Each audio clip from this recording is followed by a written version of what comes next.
নমস্কার, আমি শিলাদিত্য স্যার। আজ আরো একটি ভিডিও এনেছি আগামী 2026 মাধ্যমিক পরীক্ষার্থীদের জন্য। ওকে, তো আমরা আরো কিছু আজকে অঙ্ক সলভ করব এবং সেগুলোর কনসেপ্ট আমরা নেব। তো আমরা শুরু করছি অঙ্ক। ওকে, তো প্রথম অঙ্ক আমরা যেটা শুরু করছি, দেখো প্রথম অঙ্কটা খুবই ইজি অঙ্ক আছে। যদি x by y varies to x plus y এবং y by x varies to x minus y হলে দেখাও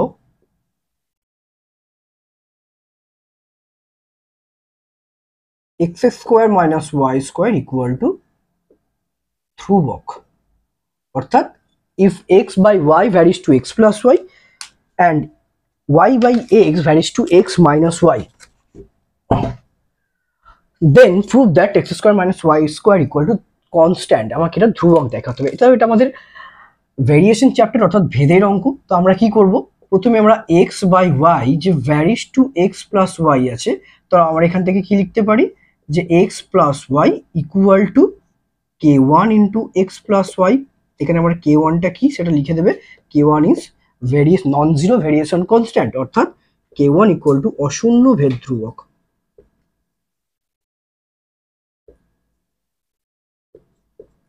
ওকে, সিমিলারলি তুমি আরেকটা যেটা পাচ্ছ, এটাকে তুমি সাপোজ এটাকে বলো ইকুয়েশন নাম্বার 1। তুমি আরেকটা কি পাচ্ছ, দেয়া আছে কি y by X varies to X minus Y. তো তুমি এখান থেকে কি লিখতে পারো যে y by X equal to k2 into x minus Y. আমরা ভেরিয়েশন চ্যাপ্টারে শিখেছি, সেখানে k2টা কি, k2টাও তুমি লিখে দাও, একই লিখবে অশূন্য ভেদ ধ্রুবক।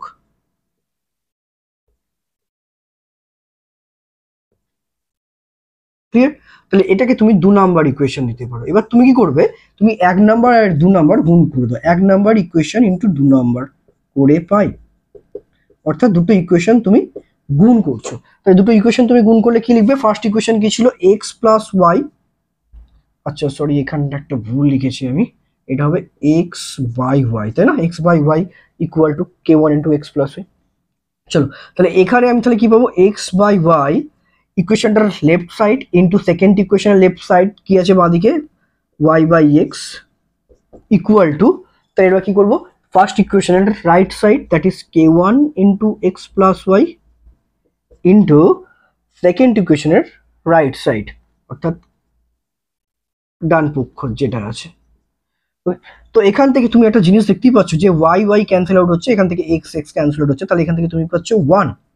আর এখান থেকে তুমি কি পাচ্ছ, k1 ইন্টু k2 কে তুমি যদি পাশাপাশি গুণ আকার লিখে দাও, আর এখান থেকে পাচ্ছ কি x plus Y into x minus y. তাহলে আমরা কি জানি, এটা ইন্টু এটা মানে কি হয়, that is x square minus Y square. এটা a square minus b square ফর্মে আছে, a plus b into a minus b. তাই তুমি এখান থেকে এই কোয়েশনের এক্স স্কোয়ার মাইনাস ওয়াই স্কোয়ারটা যদি বার করো, তাহলে কি পাচ্ছ, এখানে এক্স স্কোয়ার মাইনাস ওয়াই স্কোয়ারটা যদি বার করতে চাও, তাহলে তোমায় কি করতে হবে, এই প্রোডাক্ট ভ্যালুটা যেটা আছে k1 ইন্টু k2, সেটা এদিকে আসবে, ইকুয়ালের এদিকে আসলে কি হবে, 1 বাই হবে, that is 1 by k1 into k2। Okay, তো যেহেতু k1 k2 বোথ আর ভেরিয়েশন কনস্ট্যান্ট অর্থাৎ অশূন্য ভেদ ধ্রুবক, তার মানে এদের প্রোডাক্টটাও, তাহলে এদের গুণফলটাও কি হবে, একটা কনস্ট্যান্ট হবে। আর 1 বাই, তাহলে 1টাও যেহেতু একটা কনস্ট্যান্ট ভ্যালু, তাহলে 1 বাই কনস্ট্যান্টটা সেটাও একটা কনস্ট্যান্ট অর্থাৎ ধ্রুবক হবে। তাহলে এখান থেকে আমরা লিখতেই পারি therefore x square minus Y square equal to ধ্রুবক। Okay, prove. তো এই অঙ্কটা আমরা এইভাবেই প্রুভ করব। ক্লিয়ার?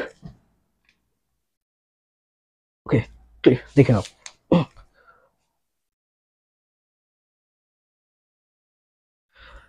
ওকে, তাহলে আমরা নেক্সট অঙ্কে যাই।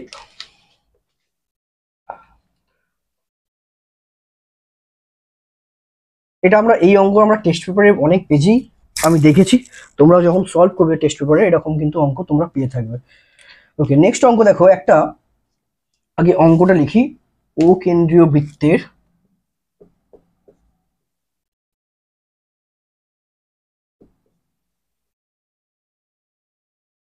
ও কেন্দ্রীয় বৃত্তের এবি ব্যাস এবং সিডি একটি জ্যা। এবি ব্যাস ও সিডি জ্যা। এখন এবি ও সিডি বর্ধিত করলে এবি ও সিডি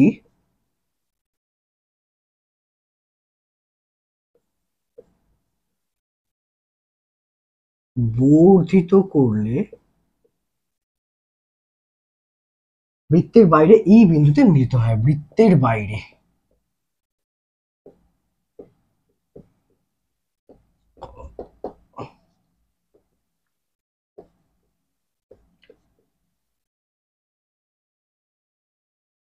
ওকে। এবার কি বলছে, angle AOD equal to 140 degree. Angle AOD equal to 140 degree. আর কি বলে দিয়েছে, angle OAC equal to 50 degree. Angle OAC equal to 50 degree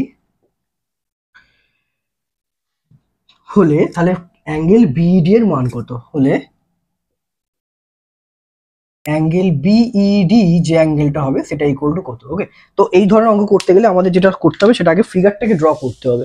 ফিগারটাকে draw না করলে তোমরা কিন্তু পারবে না।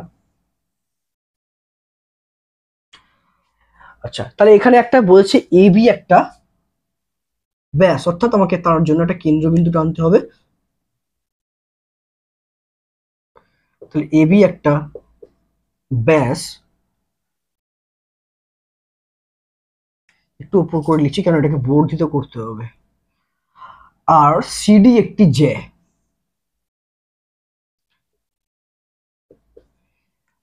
তাহলে এবার দেখো, তাহলে বলছে এবি ও সিডি উভয়কেই বর্ধিত করা হচ্ছে। তাহলে আমি এখানে এটা ও পয়েন্ট বর্ধিত করছি।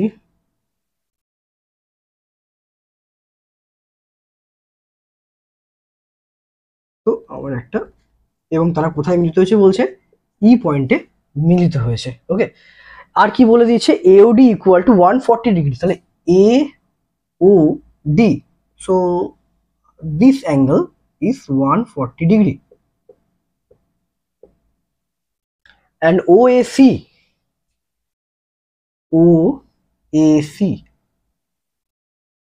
অ্যান্ড এই যে এই অ্যাঙ্গেলটা এটা বলছে 50 ডিগ্রি। ওকে, তাহলে চেয়েছে কি বিইডি, অর্থাৎ এই অ্যাঙ্গেলটা আমাকে কোশ্চেন করেছে, এই অ্যাঙ্গেলটা কত হবে। ঠিক আছে,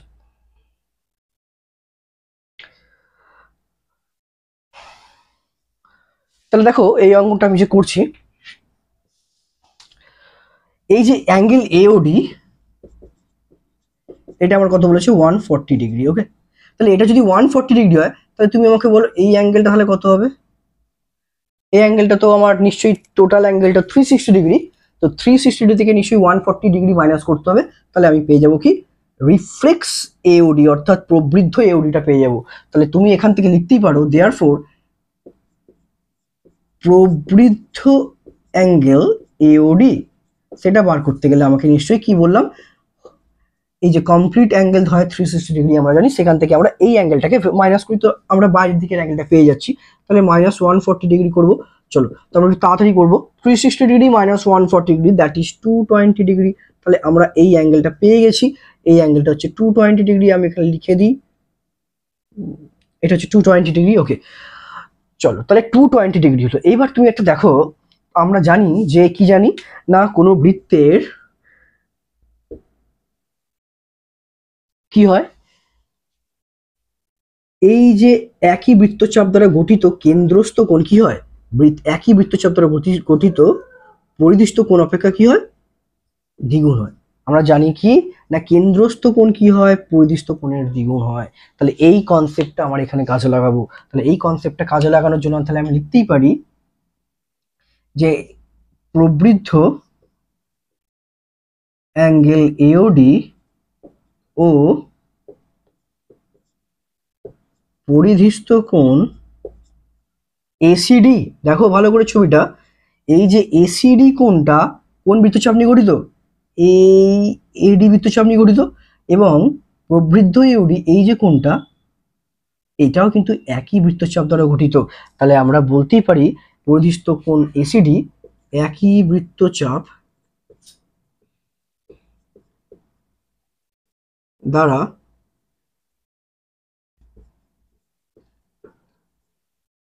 গঠিত কোণ। তাহলে এখান থেকে আমরা লিখতেই পারি, তাহলে এসিডি কি হবে, এসিডি পরিধিস্থ কোণটা কি হবে, হাফ অফ প্রবৃদ্ধ কোণ এওডি হবে। তাহলে হাফ অফ প্রবৃদ্ধ এওডি কত বেরিয়েছে, 220 ডিগ্রি। তাহলে এখান থেকে আমরা কেটে পেয়ে যাচ্ছি 110 ডিগ্রি। তাহলে এই কোণটা আমরা পেয়েছি 110। So now this angle is 110 degree. Okay, এইবার তুমি একটা কাজ দেখো, এখানে একটা ত্রিভুজ পেয়েছি এসিই। এই এসিই ত্রিভুজের আমি কিন্তু এই কোণটাও জানি, আর এই যে 50 ডিগ্রি এটা কিন্তু অঙ্কে বলে দেওয়া ছিল ওএসি 50 ডিগ্রি। তাহলে ত্রিভুজের দুটো কোণ আমরা যখন জেনে গেছি, তো থার্ড অ্যাঙ্গেলটা আমরা ভ্যালুটা বার করতেই পারবো। 180 ডিগ্রি থেকে এই দুটো অ্যাঙ্গেলের সামটা অর্থাৎ যোগফলটা বিয়োগ করলেই আমরা পেয়ে যাবো। তাহলে আমরা একদম লিখে দিই, তাহলে কি লিখবো, দেয়ারফর ত্রিভুজ এসিই এর কোণ এইসি, আমরা এখানে এইসি লিখছি কারণ এইসিও যা আর যে কোণটা চেয়েছে বিডি একই, কিন্তু আমরা ত্রিভুজের ক্ষেত্রে এটা এইসি লিখবো। এখন ইকুয়াল টু কি লিখবো, 180 ডিগ্রি মাইনাস অ্যাঙ্গেলগুলোর নাম তুমি লিখে দিতে পারো, না লিখে একবারে লেখো। এটা যেহেতু শর্ট কোশ্চেন, 2 নম্বর কোশ্চেন, তো 2 নম্বরের কোশ্চেনকে আমরা 2 নম্বর মতো করেই কিন্তু করবো, ঠিক আছে। তো বেশি এটাকে বাড়াবো না, লিখবো না, কারণ আমাদের সময় অনুযায়ী কাজ করতে হবে, কোশ্চেন নাম্বার অনুযায়ী কাজ করতে হবে। তাহলে এখানে 50 ডিগ্রি প্লাস এই অ্যাঙ্গেলটা প্লাস এই অ্যাঙ্গেলটা তুমি 110 ডিগ্রি। তাহলে তুমি এখানে কত পাচ্ছ, 180 ডিগ্রি থেকে তোমার এখানে 160 ডিগ্রি মাইনাস হয়ে যাচ্ছে। ওকে, তাহলে কত হচ্ছে 20 ডিগ্রি। তাহলে তোমার এটা 20 মানে তুমি অ্যাঙ্গেল লিখে দাও। So therefore angle BED equal to 20 degree. So that is the answer. Clear?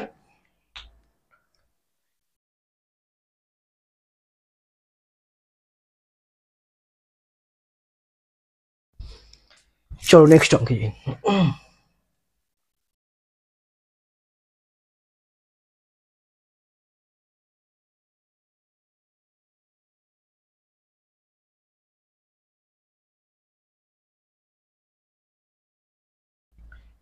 চলো নেক্সট অঙ্ক।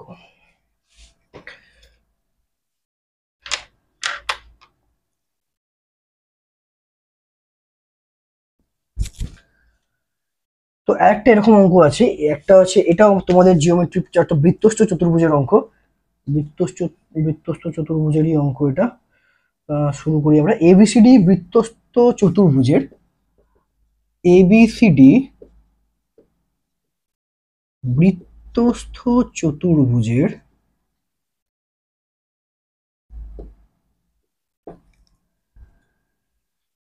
এবি বাহুকে এক্স বিন্দু পর্যন্ত বর্ধিত করলাম।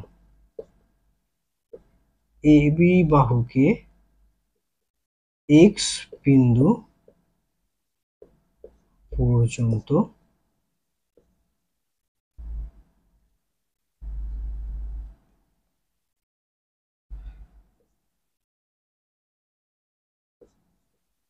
বর্ধিত করলাম।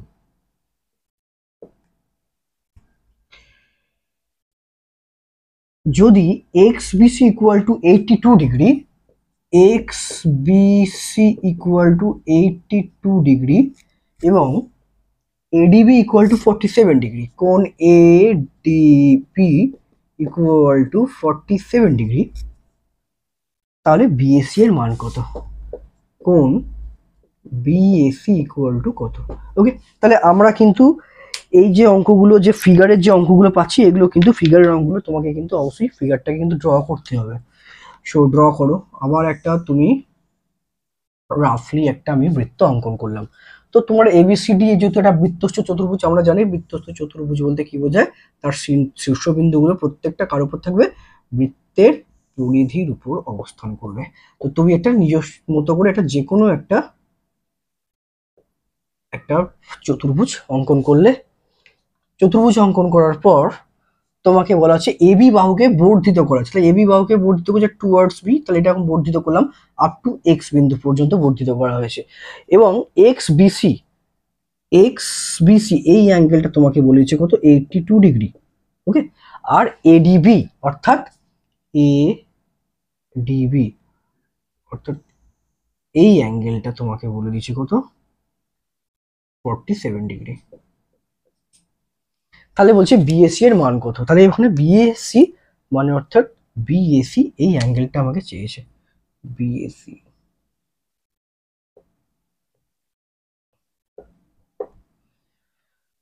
ওকে, আমরা বৃত্তস্থ চতুর্ভুজ সম্পর্কে যে প্রথম থিওরেমটা কি জানি, যে প্রথম থিওরেম না, একটা অ্যাপ্লিকেশন আমরা কি জানি, যে কোনো বৃত্তস্থ চতুর্ভুজের একটা বহিস্থ কোণ ঠিক তার বিপরীত অন্তস্থ কোণের সমান হয়। ঠিক আছে, তাহলে আমরা কি লিখবো,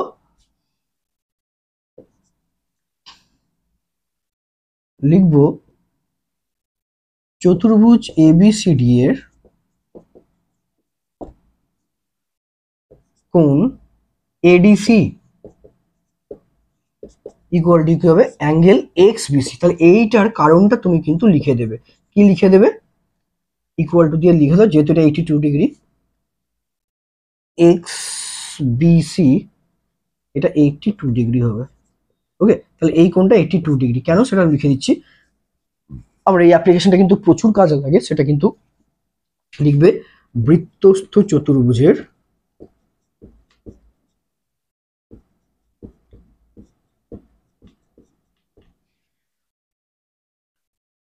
বহিস্থ কোণ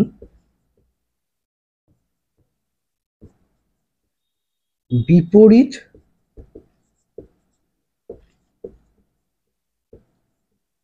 অন্তস্থ কোণের সমান হয়। ওকে, তাহলে দেখো এই কোণটার বিপরীত অন্তস্থ কোণ কোনটা হবে, এডিসি, তার সাথে সমান। তাহলে এটা পেয়ে গেছি। তাহলে এডিসি যদি তোমার 82 ডিগ্রি হয়, তার মধ্যে এটা আবার 47, তাহলে এটা কত হবে, নিশ্চয়ই 82, এটা পুরোটা 82, পুরোটা আমার হচ্ছে 82, তাহলে 82 থেকে নিশ্চয়ই এডিসি অর্থাৎ 47 মাইনাস করলে আমি এই অ্যাঙ্গেলটা পেয়ে যাবো, অর্থাৎ বিডিসি পেয়ে যাবো। তাহলে তুমি এখান থেকে লিখতে পারো দ্য অ্যাঙ্গেল বিডিসি, তাহলে কত হবে, 82 ডিগ্রি মাইনাস 47 ডিগ্রি। তো তুমি যদি ভাবো যে একটু লিখে দিই, তাহলে কি হবে, angle ADC minus angle ADB, that is 82 degree minus 47 degree. তাহলে এটা কত হচ্ছে, 35 ডিগ্রি। ওকে, তাহলে এটা আমি পেয়ে গেছি কত, 35, এই অ্যাঙ্গেলটা আমি পেলাম 35। আচ্ছা দেখো তো এই 35 অর্থাৎ বিডিসি, আবার দেখো এই বিএসি একই বৃত্তচাপ বিসি দ্বারা গঠিত, তাহলে আমরা এখান থেকে তো বিএসি পেয়ে গেলাম, তাহলে এটাও 35 মানে এটাও তো 35 হবে, তাই না? তাহলে আমি এখান থেকে লিখবো অতএব কোণ বিএসি ইকুয়াল টু কোণ কি হবে, বিডিসি ইকুয়াল টু 35 ডিগ্রি। কেন সেটাও লিখে দাও না, একই বৃত্তচাপ দ্বারা গঠিত পরিধিস্থ কোণ। কেন, আমরা জানি যে কোনো সার্কেলের যদি একই বৃত্তচাপ, ধরো এই একটা বৃত্তচাপ এবি, এই বৃত্তচাপ দ্বারা গঠিত যদি এই একটা পরিধিস্থ কোণ এটা হয়, এই বৃত্তচাপ দ্বারা গঠিত আমি আর একটা যদি পরিধিস্থ কোণ করি, এই দুটো কোণ কিন্তু একই হবে, এই দুটো কোণের ভ্যালু একই হবে। তাহলে এটাই এখানে বলতে চাইছি, তাহলে এই বিডিসি যা বৃত্তচাপ দ্বারা গঠিত, বিএসি ওই একই বৃত্তচাপ দ্বারা গঠিত, তার মানে এটা 47। সো দেয়ারফর এখান থেকে আমরা লিখতেই পারি angle BAC equal to 35 degree. So এটাই অ্যান্সার। ওকে, ডান।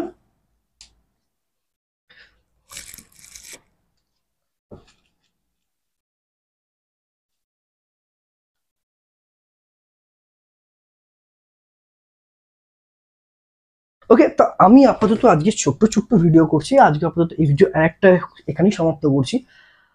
তোমরা নিশ্চয়ই উপকৃত হবে যদি তোমরা চাও যে এখান থেকে এই ধরনের কোশ্চেন্সগুলোই কিন্তু তোমরা দেখবে টেস্ট পেপারে আছে। তোমরা জাস্ট ফলো করো, পারলে আরো তোমাদের বন্ধুদেরকে শেয়ার করো এবং তারাও উপকৃত হয়। ওকে, তো আমরা নেক্সট ভিডিওটা আরো আনবো। ওকে, ততক্ষণ টাটা।